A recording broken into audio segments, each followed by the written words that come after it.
Welcome to Eye on America. I'm Michelle Miller. Today we delve into a variety of complex issues across our educational system, from grade school to grad school. In Michigan, we examine the game-changing developments in college sports, now that athletes can cash in on their name, image, and likeness. And in Louisiana, we introduce you to a doctor who's prepping Black students for med school success. But we begin in Pennsylvania and Alabama, where companies are working on innovative tools to prevent school shootings. Their products include AI software for weapons detection, collapsible safe rooms, and even bulletproof backpacks. Mark Strassman looks into the now $3 billion industry for keeping classrooms safe.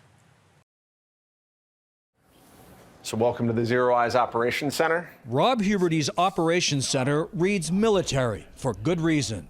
Huberty's company, Zero Eyes, fights an American scourge, school shooters. Its AI technology scans security cameras for guns in hundreds of school districts, beaming images here rapid fire for inspection. She's seeing things that our AI said, perhaps this is a gun, you need to look at this. If somebody walks in with an AR-15, what happens? So she's going to click this button, dispatch, and in just a handful of seconds, everyone's going to get notified. Huberty is an ex-Navy SEAL. This image got to him. The Parkland school shooter preparing, his gun visible on a security camera. But no one was watching. He then killed 17 people in 2018. If we could catch somebody in that staging area, There's a window of opportunity. absolutely. So we have cameras all over. Outside Philadelphia, this is Zero Eye's giant green screen room. Huberty showed us how his company films firearms to train its AI. Different positions, different configurations. But this technology can't spot hidden weapons, like a gun tucked in a backpack. And it's pricey, costing schools tens of thousands of dollars annually. So it just literally rolls back. Kevin Thomas's approach in Alabama, a collapsible, expandable safe room inside a classroom. Floor to ceiling, 8 feet by 8 feet, roomy enough for 30 students, and bullet resistant. And the kids have more of an opportunity to go home. That was the only intent when I started this. Razor is easy to deploy. Thomas, a commercial contractor, started building these after a gunman got into an elementary school in Uvalde, Texas in 2022. 21 people were shot and killed. We tell them to shelter in place, but we don't have a shelter. You're saying they should have more options than hiding in the corner exposed. Are you going to ask your 6-year-old to engage? I'm not. Just in the last 4 years, school shootings have killed more than 200 people and injured more than 600. It's why schools have gone on a security spending spree, along with fearful parents. They're buying school accessories like this 3-ring binder cover. It doubles as body armor. And this unicorn backpack, marketed as adorable and bulletproof. $3 billion a year is spent on school security. Is this money well spent? Right now, there's not very good research to suggest that it is. Rutgers University professor Daniel Semenza is a critic of this approach. Do people just feel they are reasserting a sense of control? Yeah, it's a fear response and it's an empowerment. Ballistic doors got our lightweight ballistics. The safe room has a hefty price tag, $45,000. If you could donate one to every classroom, you would. Absolutely.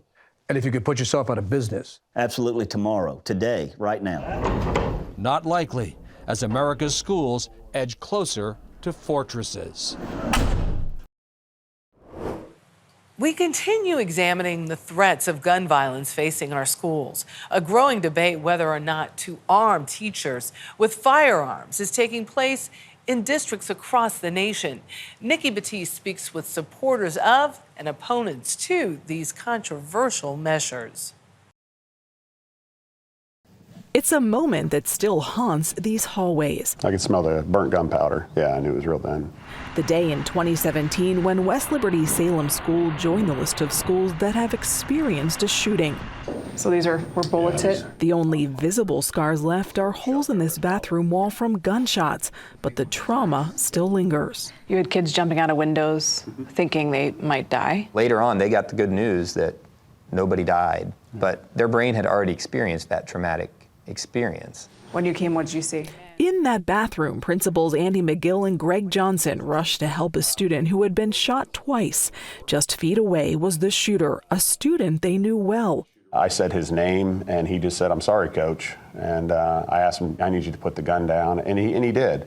Following the shooting, the pair led the drive to implement new security measures, including bulletproofing glass, better window exits, and a school resource officer. But they chose not to arm any staff or teachers. When you were in that bathroom talking to the shooter, was there any moment you wished you had a gun? No. No. About 50 miles south, just outside Dayton, the Mad River Local School District has given guns to about 20 of its teachers whose identities are kept confidential. We spoke with one of those teachers, keeping her in shadow as part of the district's safety measures. If there's a school shooter, it could be a student that you know. Oh, absolutely. At that point in time, that student's not my student. They are now a murderer, and I am stopping a threat. And that's to save other lives. Across the U.S., 15 states allow school personnel to carry guns on campus. In the last year, the number of school districts in Ohio with armed staff quadrupled, with 14% of the state's districts now participating. Chad Wyan is the superintendent at Mad River and the only armed member of the staff whose identity is public. So where is your firearm? So mine's actually housed right here in my cabinet. So I punch in a code. It was his idea to have guns near teachers in a safe rather than on them, a strategy to prevent unauthorized access. So typically there's a live round in the chamber. Yeah, we have to be prepared. He says guns in the classroom serve as a measure of assistance for their single resource officer across 8 schools in the district. There's no way our police can get there in time to stop it. And that's why we chose to go down that path. Luckily, he says, they've never had a student bring a gun to their campuses, and most parents here are grateful for this layer of protection. Some people oppose the idea of armed staff having a gun in a classroom. What would you say to them? I understand why they have that belief, and I understand their concerns with guns. I had similar concerns before I was comfortable with guns. It's just a tool to protect yourself or to protect other people. Are you willing to die for your job? I'm willing to die for a student to protect them. A test no teacher ever wants to take. Coming up, inside the popular push to lock up cell phones in the classroom. This is Eye on America.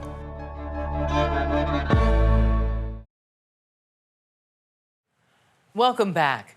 72% of high school teachers say cell phones are a major distraction in class. These frustrations are why more than a dozen states now have laws or policies that restrict or ban phones during school hours. Meg Oliver heads to Virginia to see how efforts to store phones away are boosting kids' attention and engagement. Good morning, everyone. Each morning, these middle schoolers begin their day with a lesson in restraint. I'm not worried about the notifications I'm getting and who's texting me or what's going on social media. That must be a nice break. Yeah, definitely. Jasmine Anderson is an 8th grader at Martin Luther King Jr. Middle School in Richmond. They're piloting Yonder pouches to lock up cell phones and store them in a supervised backpack. Jasmine Armistead teaches 8th grade English. When you first started this, you put the phone in the pouch and you gave it back to the student. Yes. How did that work? It didn't. It didn't work. No, it didn't really work because they were always messing with the pouch. Trying to open it. Trying to break in it because, again, they're teenagers. Principal Annette Dabney says removing phones from the hands of her 500 students is the only solution. The engagement is up. SOL test scores are up, which is fantastic.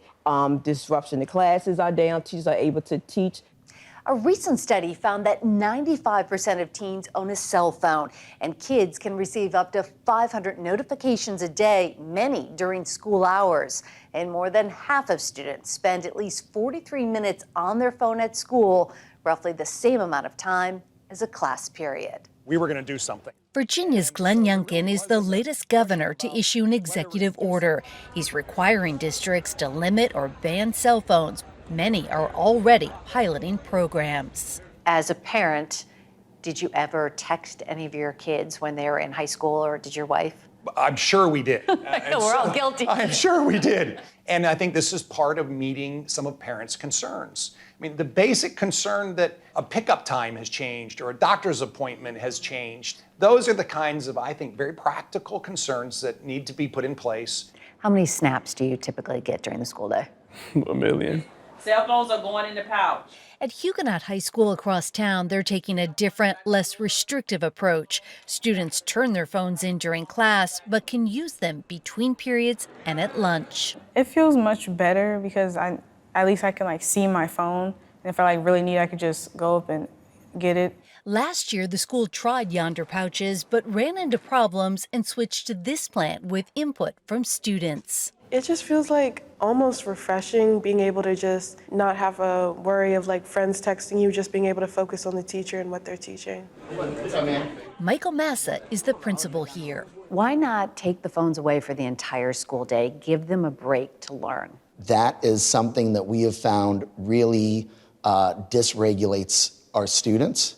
Some people are going to look at this and say, you're too soft. Mm-hmm. What do you say to that? I think that saying that you're soft or hard on something is not really helpful in education. What we are is we're mindful, and we lead with love in our school, and we want to make sure first and foremost that our students are prepared and equipped to learn. A lesson and law everyone is learning to live with. We turn now to another major change at educational institutions in recent years.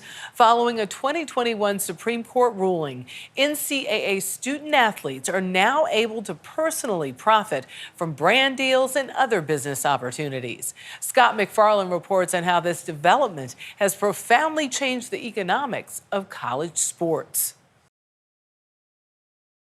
Come on! Come on, Larry! Atlanta! This is Coach Greg Campy in his element. Triple team fadeaway jumper, good from Trey! His Oakland University Golden Grizzlies shocked the basketball world last year The buzzer sounds! when the 13-point underdogs toppled perennial powerhouse Kentucky in the NCAA tournament. There's nobody in the country that doesn't know what Oakland basketball is. Greg Campy, the head coach at Oakland University in his first season. The biggest win in his 41 years at Oakland. But now, Campy says, his biggest challenge comes off the court. I spend my summers trying to raise money so I can buy players. Can you imagine college coaches are now saying that? Because it's true. Forget the old definition of amateur athlete. College athletes can now make millions before ever going pro, thanks to a set of NCAA rules called the NIL, which stands for name, image, and likeness. Since 2021, any athlete, especially big stars like Shedeur Sanders and Caitlin Clark, can profit from commercial endorsements, jersey sales, even autograph sessions. What's really changing the game, though, is another part of the program that's morphed into a monster. Let him shoot that shot! Athletes getting paid just to play. When you recruit a player now, how early in the conversation does that player start asking about money? It's initial. It's right at the start. Right off the bat? Right off the start. Schools are tapping deep-pocketed alums and donors to pay millions to high-level athletes, launching bidding wars for recruits and raids by schools on each other's rosters. Go, go! 3 of Campy's best players transferred to programs with more money shortly after last year's tournament success. Some Power 5 comes in and offers him $500,000. I can't offer him that. So how do I tell a kid, don't go take $500,000? So how big is this NIL money? It is very big. In 2024, an estimated $1.67 billion was spent on student athletes, and most of it on men's sports. More than $1 billion estimated on college football and about $390 million for college basketball. So much money is leaping toward the 2 big men's sports. Sports that don't earn a profit are in danger of shrinking. I didn't get into track and field for the money. Jaden O'Brien is a 2-time national champion at Notre Dame. She's grateful for the endorsement money, but it's about 1/3 of what the average football player makes. I love the sport and I'm good at it.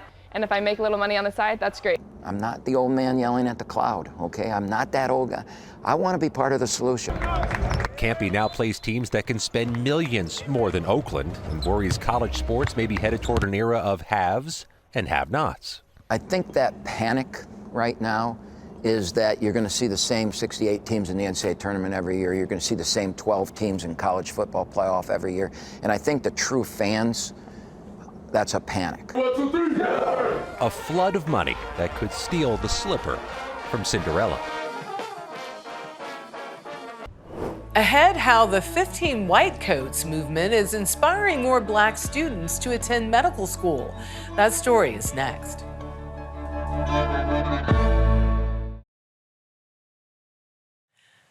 We close our show exploring a troubling gap in enrollment in an important higher education field. Black Americans make up just 10% of students in medical schools in the U.S. New Orleans native Dr. Russell Aday travels the country, encouraging students from marginalized communities to pursue careers in medicine. I recently visited Tulane University School of Medicine to meet the physician who's working to provide opportunity and training for more equitable health care.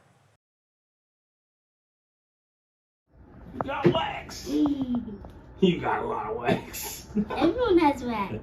Dr. Russell Aday is a big believer in bedside manner. Patients have been telling us for a very long time, I need someone who understands my culture. I need someone who understands my lived experience. The neighborhoods I live in, the grocery stores I'm able to go to. Because otherwise, you just telling me how to take a medication and you're not actually telling me how to change my lifestyle. Yet changing into that trademark white doctor's coat was a prescription he says would do more harm, a barrier instead of a bridge to his patients. So you've made being uber smart, uber educated, uber excellent, cool, and real. Yeah, and real as it comes. Because at the end of the day, it means that we bring in our authentic selves into clinical environments and patients can feel so much more comfortable. Respect is like the first thing you got to bring to the door. It's everything.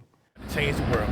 Which is why the 38-year-old married father of two, a graduate of Tulane Medical School, travels the country evangelizing the field of medicine. The work that I've been able to do is a mixture of being lucky and being blessed. And promoting his foundation, 15 White Coats, inspired by this 2019 picture that went viral. We took this photo of these 15 African-American medical students here at Tulane University in front of this plantation, thinking to ourselves, we're going to show the world how far we've come.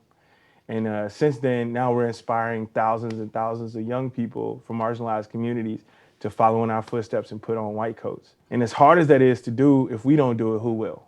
My brain was nowhere near school at the time. When Dr. Brian Washington met Aday in 2018, the New Orleans native had already dropped out of college in New York.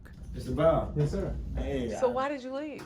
So many different reasons. I still had a lot of, growing to do as far as like figuring out where I wanted to go and what I wanted to do. He became among the first of Aday's disciples. I was like, I want to be able to be excellent. I want to be able to study this material and just be excellent. I don't want to have to do that and forget about the community I come from.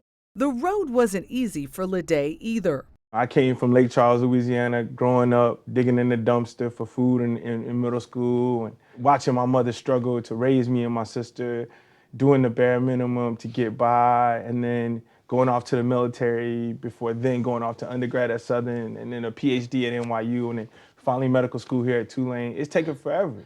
Chronic recurrent multifocal osteomyelitis. A slow but steady approach gave Aday time to write his own playbook, which has become the foundation of the 15 White Coats brand. So this is what, Training Ground 101? Yeah, Training Ground 101. Yep. The year-long program offers 50 college students the tools for medical school success, from MCAT prep to financial aid to study techniques. Literally a boot camp for us. We will get you the mentors. We will make sure that you are ready for your interviews. We will literally pay for every last step. And then on the back end, we're gonna make sure that once you start medical school that we have scholarships in place to help you to get the books and to help you to get the extra stuff you need online to prepare for the board exams you need to take to get to residency. Hey, mama. How you doing? That's where educators like Dr. Bonetta Horn can step in. You read between the lines, you see people's experiences, you say, okay, this is a person who's gonna come here and not just do medical school, but experience medical school and change medical school. As an assistant dean at Tulane Medical School, she saw that promise in Lede 7 years ago, the second time he applied for admission. Because here, there's room for everybody to come, and doesn't matter what happened then, doesn't matter how many no's, you need one yes. Now they help each other in year 2 of this program. We're changing medicine here. Yeah. In what way? Seeing students for who they are and the possibilities that they bring and how they can change not only medicine but medical education so that other children coming behind them can see this is what a doctor looks like. It's that kind of mentorship that helped Lede earn a triple residency in pediatrics and adult and adolescent psychiatry at Indiana University. We did it. It's us against the world, baby. It's us against the world. And I intend to put my private practice right there. In the same New Orleans community that supported him and his family when he needed it most. People who took care of my kids when I had to go to medical school and go take a test to make sure my kids had to get on the bus. It's gonna feel good to be able to provide mental health care in the same community that helped me to become who I am. A full circle moment that would bring Lede back to his home state and offer the example he rarely had growing up. We got kids who are inspired by us when we walk down the street. They're like, I want to be a doctor just like you. And to hear these kids say that and be inspired to think like that, coming from the communities we come from, it's a catalyst. It's something that's going to push us in a different direction and at the same time owning who we are. For more stories like these and live coverage of breaking news, stream us right here on CBS News 24/7. I'm Michelle Miller. Thank you for watching Eye on America.